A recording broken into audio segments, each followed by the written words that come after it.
Ben doesn't control it, then the ball gets kicked away by the guard. That would lead to a Bengals field goal, 3-0 Cincinnati, and then it gets worse. Late in the first, 3rd and 7. Remember Juju dancing? Von Bell does. Bam! Smash on Smith-Schuster. Jordan Evans recovers. Bengals turn that into a touchdown, and so Cincy is up 10-0. Second quarter, still 10-zip.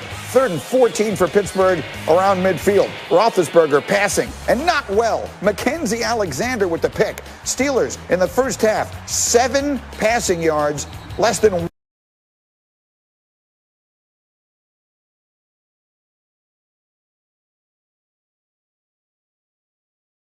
1.5 yards per play.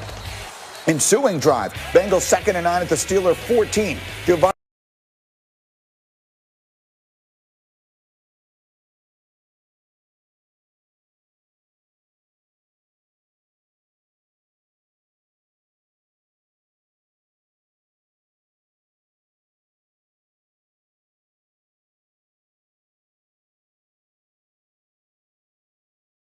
Jr.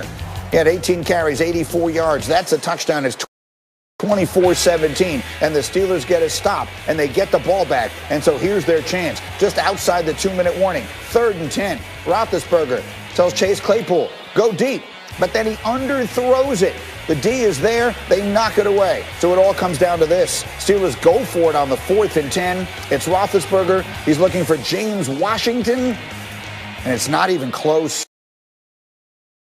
Big Ben, 20 of 38, 170 yards, 1 touchdown, 1 pick. The Steelers, again, was supposed to be a get-right game. Instead, it turns into a disaster. And this team that was 11-0, it feels like 15 minutes ago, is all of a sudden staring at a 3-game losing streak and a dogfight just to try to hold on to the division. And I think a lot of people, Marcus, who were watching that game were thinking, who are these guys? And what happened to the Pittsburgh Steelers? We think we know. What is the answer to those questions, Marcus? One, they were the schedule that they had earlier in this year helped them, and there were questions. I got to give Mina Kimes credit. She asked about this offense early in the season, like, was it explosive enough? Were they able to do what they needed to do in order to be a legit contender? And now we're seeing all of this stuff come to a head. Look, I want to give Cincinnati like a ton of respect from a defensive standpoint. They said to hell with it. We gonna make Ben Roethlisberger beat us with these little dink and dunk passes. We gonna get up in these people's face. They not gonna attempt to run the football, even though Benny Snell had a little success averaging 4.7 yards a carry. But when you look at this in this totality over the past few weeks, no defense is threatened by the Pittsburgh Steelers. Everybody's playing them like they have like it's just it's whatever. We know what you're gonna do. We know that you want to get the ball out of your hand fast, and we gonna stop it. We either gonna stop it or we gonna give up big plays. The Washington football team, we saw that defensive line super disruptive, getting their hands up, batting balls, and we've seen that trend continue. The Cincinnati Bengals defense last night looked as good as any defense in the NFL, and it's because nothing about the Pittsburgh Steelers worried them, and they got into their face and said, well, you can't beat us with this vanilla, archaic type offense that you trying to run, and dinking and dunking is not going to get it done against us. And we saw a bad team, for all intents and purposes, in the Bengals come out and just totally have disregard for what the Pittsburgh Steelers could do up front, offensive line-wise. You can say it. There's no reason not to say it. The Bengals had 2 wins, and they were playing their 3rd-string quarterback, but they pushed the Steeler offense around. Jeff, so that's what it sounded like. Show us what it looked like. Show us some tape on just what he's talking about with that defense and the way they were disrespecting the Steelers. Yeah, just like Swagoo said, right? Lack of physicality asked Big Ben to do too much. And you saw it early and often in this game. And when you see the tape, look, they got a little bunch formation on the left. They get exactly what they want. Green, they get the corner to jump outside. You have Claypool going deep. You're going to have Juju Smith-Schuster coming across the middle. It should be to Claypool. No, instead it's a quick pass. Bam! Von Bell gives him chin music. Why? I mean, of course, he's near the logo, so that's a big deal. But obviously, you got to be a better player than that. You're clearing out. You have an underneath route. Again, rushing 3, dropping 8. Alexander sitting right in the hole. He's reading the quarterback's eyes. Ben wants to get the ball gone so quick. There's no patience. He's trying to deliver it, but he's forcing it. And again, this all goes back to lack of physicality for the Pittsburgh offense. Their offensive line is ranked in the bottom 5 in pass win rate and rushing win rate. So what does that mean? Everything's on Big Ben. I mean, he's averaged 44 passes a game over the last 4 games. That's entirely too much. And that's coming off of elbow surgery. I mean, like, what are you asking this guy to do? It's just ridiculous. And at the end of the day, there's being too much asked of Ben, and he can't keep up with what they did at the beginning of the season. There's no way to do it. And so, Dan Graziano, where does this leave this extraordinarily proud franchise with this future Hall of Fame quarterback, a great coach? And again, 3 weeks ago, they were 11-0. Where do they sit right now, and what does it look like in the near-term future?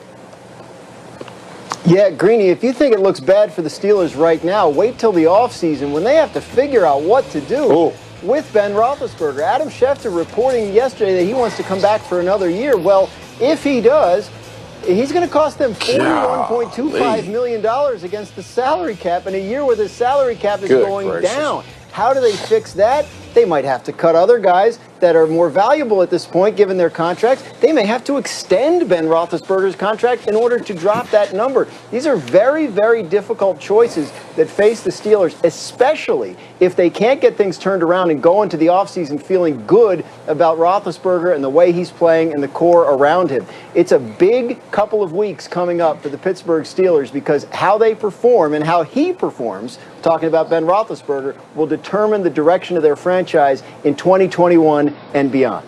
Yeah, they play Indianapolis this coming week.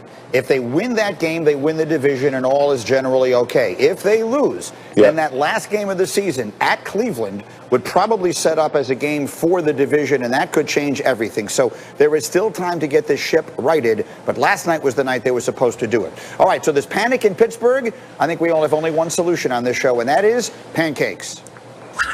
Set him down as a keeper. That is a Tuesday staple. Get some of this. Get some of that. Throw them out the club. Swagoo, throw them out the club. You see them? 1 pancake, 2 pancakes, 3 pancakes. Oh! It's our favorite time of the week where Jeff Saturday has been going through the tape, watching all his favorite blocks and handing out pancakes this morning. Jeff, the floor is yours. Oh, Greeny, we got a great day, baby. We're going to start this thing off in Green Bay. Billy Turner, their right guard on a pull. Smoke job in the hole. I mean, look at that nasty hit. They have no chance. Little power play. Watch the whole side down. Look at it. Bam. I mean, oh, my word. You want no part of that in the hole. You're trying to insert. No, just duck and dodge, baby. Duck and dodge. You don't want none of that. 1 pancake for Billy Turner. Smoke job in the hole. Absolutely love what Green Bay did.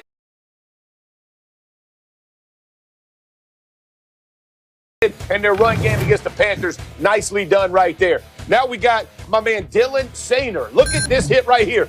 Oh, my gosh. Look at number 10. His back hits before anything else. That is an absolutely dress job right there, my man. I mean, he put a smoke in the hole. Such a beautiful design. I mean, look, you live for those plays. I can rest assured 2 pancakes, but it's even more important in that locker room for him putting the hammer down the way he did. Big play against Oklahoma. And finally, listen, 3 pancakes. Why? Same block for the tight end, Tyler Higbee, but he puts it and makes it happen in the pros. I just want you to see him knock him out. That's probably 3 yards off his feet. Well done by Higbee. Look at him coming up in here. Bam, you just see the guy getting thrown out the club. Swagoo knows what it feels like. You don't want to be that guy. I can assure you 3 pancakes, but in the locker room on the defensive side, they ain't celebrating that play like they did to win against the Rams. Marcus, what is it like when they're watching that one and film the next morning?